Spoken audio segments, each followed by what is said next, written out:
How many hours a day? Well, we left up 6 o'clock. Took us about 3/4 of an hour to get to this place. And then we worked till lunchtime. Was a soup there as well. It was beetroot, some kind of white, I don't know what to call it.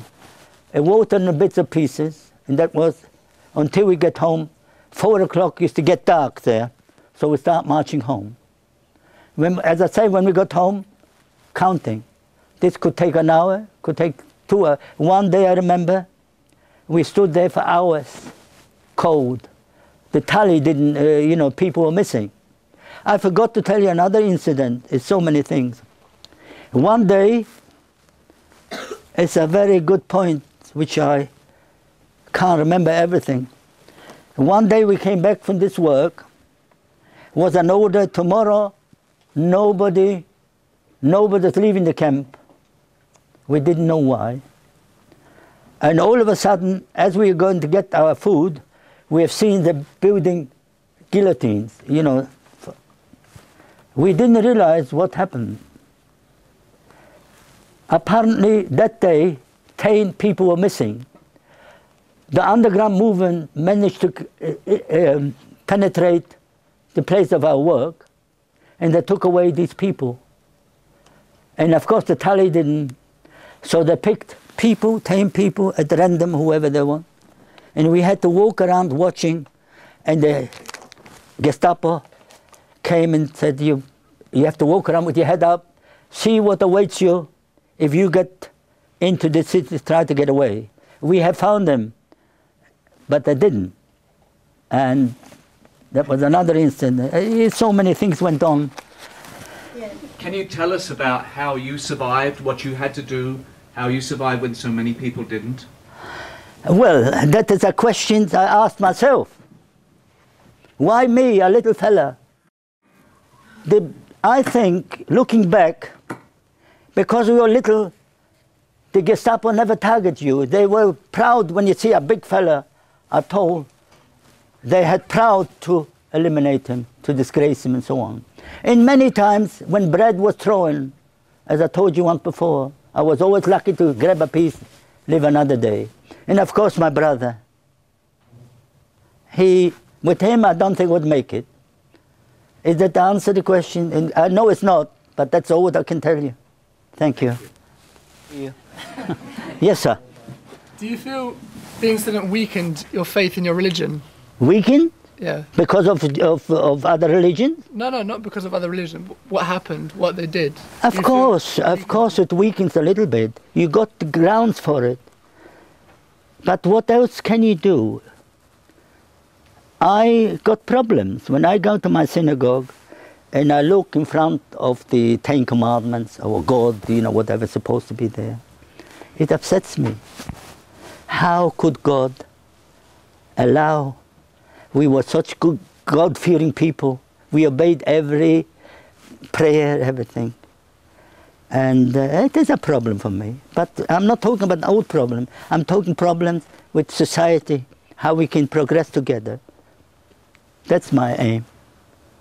Religion, I leave it to the religious people. Thank you. How do you cope with the grief over the death of your family in Poland? Is there anywhere for you to go and remember them? Day and night. As I said, I got 2 lives. I got a duty to my family, to my wife, to my children, to grow up, to know a little bit about it. But for me, believe you me, before I came out this morning, I was thinking to myself, everything goes over my mind. How could this happen? I can knock my head in the wall, I don't get an answer. Of course, I grieve. But I can't let people around me, in the contrary, I try to make people happy when they meet me. They think I got not a care in the world. And I haven't, except the grievings to grieve many times. One who thinks Holocaust denial is because some people deny it. Do you think it should be banned, or do you think it should be tolerated for the sake of freedom? Freedom of speech. Yes. But freedom of hatred, this is not history. You know, I'm talking about this person, I forgot now his name, Irwin. I know all about it. How can you allow to deny? You got so much proof. Still a few people left. You go there, you got black and white, and how you can deny? You're twisting history. You're not a historian. You're a historian denier. So you should think it should be banned. Of course. Everybody can criticize, but deny that this sort of tragedy happened. For me alone, it's a few hundred people from my own little town, my cousins and so on. And how these people can deny, well, if I would see this person, I don't think I could, you know, what I would do to him. Yeah, freedom of speech is wonderful. Yes, sir. When you see people like Nick Griffin and the BNP these days, like, what do you think should happen with people like that? I mean, should they? Well, what do you think should happen? What do you think? Well, I know what I think. I want to know what you think. Personally, I don't think they should be allowed to stand as a political party. They shouldn't. But there you are. You got people what vote for him. You had people vote for Hitler. But we are clever enough. We know enough now. British people think that he wants to get Britain back for the British people only. That will never happen. It shouldn't happen. We are a multi-racial society. We are here.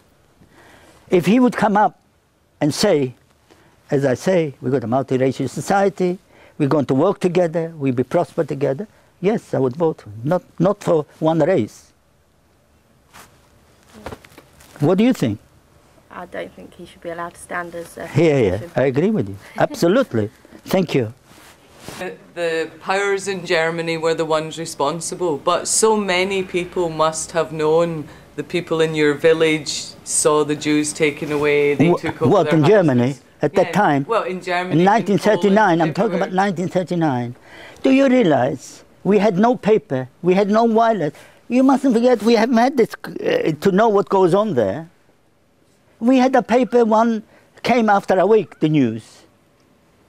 We were cut off. We lived with God. We didn't need any outside information. Do you think, though, that more people knew people who supplied the camps, people who moved into the houses of the Jews, people who had disappeared? These people. What, in my hometown? They knew, of course, they knew after, when the liberation. They were also, some of the Poles in the intelligentsia was always also deported. And they brought in people from other parts of Germany to reshape. So the town wasn't the same anymore with the same people. Yeah, I just wanted to say that when you said we should never let this happen again, that we should all take individual responsibility. Absolutely. When we see injustice, when we see discrimination. It's not someone else's job to stop it. It's every one of our job. 100%. I wish you could explain it so eloquently as you did. That's the reason why I try to talk. It could happen if you let it. If you walk away and let it to somebody else's responsibility, that's the reason why I tell you not to. Stand up to hatred the best way you can. Organize demonstrations peacefully, all peacefully. And you asked me, did they know? Apparently, governments, the British government, had information what's going on already. But politics sometimes didn't allow to intervene. Fortunately, they managed the remnant. We must be grateful to the British soldiers, what they gave their lives, that a few of us were saved. A big round of applause.